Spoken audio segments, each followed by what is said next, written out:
সম্প্রতি যুক্তরাজ্যে 85 অবৈধ কর্মী আটক, বাংলাদেশি কমিউনিটির মধ্যে আতঙ্ক।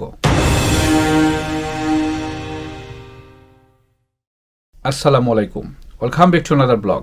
ব্রিটিশ সরকার দেশব্যাপী 275টি স্থানে অবৈধ অভিবাসীদের নিয়োগকারী সংস্থার বিরুদ্ধে অভিযান চালিয়ে অন্তত 85 জন বৈধ কাগজপত্রবিহীন কর্মীকে গ্রেফতার করেছে।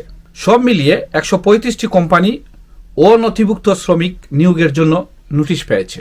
নতুন লেবার সরকারের আমলে সবচেয়ে বৃহৎ অভিবাসন বিরোধী অভিযান হচ্ছে এটি। আটককৃতদের মধ্যে কতজন বাংলাদেশি নাগরিক রয়েছেন এটি উল্লেখ করেনি হোম অফিস। স্বরাষ্ট্র সচিব ঘোষণা করেছেন, প্রলোভন দেখিয়ে কর্মীদের যুক্তরাজ্যে নিয়ে আসা সংঘবদ্ধ চক্রগুলোকে ধ্বংস করতে সরকার অবৈধ অভিবাসীদের নিয়োগকারী সংস্থাগুলোর বিরুদ্ধে কঠোর ব্যবস্থা নেবে। এক বিবৃতিতে সরকার দাবি করেছে যে অনেক সময় কাজের বৈধতাবিহীন শ্রমিকরা কাজের স্থানে অমানবেতর জীবনযাপন করছেন।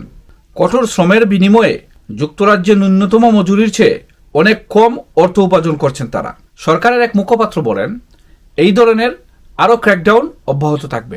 অননুমোদিত শ্রমিকদের নিয়োগ করলে প্রথমবারের জন্য 45,000 এবং পরবর্তীতে 60,000 পাউন্ড পর্যন্ত জরিমানা করা হবে। এই শ্রমিকদের একটি অর্থের জন্য ভয়ঙ্কর পরিস্থিতিতে বসবাস ও কাজ করতে বাধ্য করা হয়। সারাশি এই অভিযানের কারণে দেশটিতে বসবাসরত বৈধ কাগজপত্রবিহীন বা কাজের অনুমতি নাই এরকম বাংলাদেশি ও তাদের স্বজনদের মধ্যে উদ্বেগ উৎকণ্ঠা বিরাজ করছে।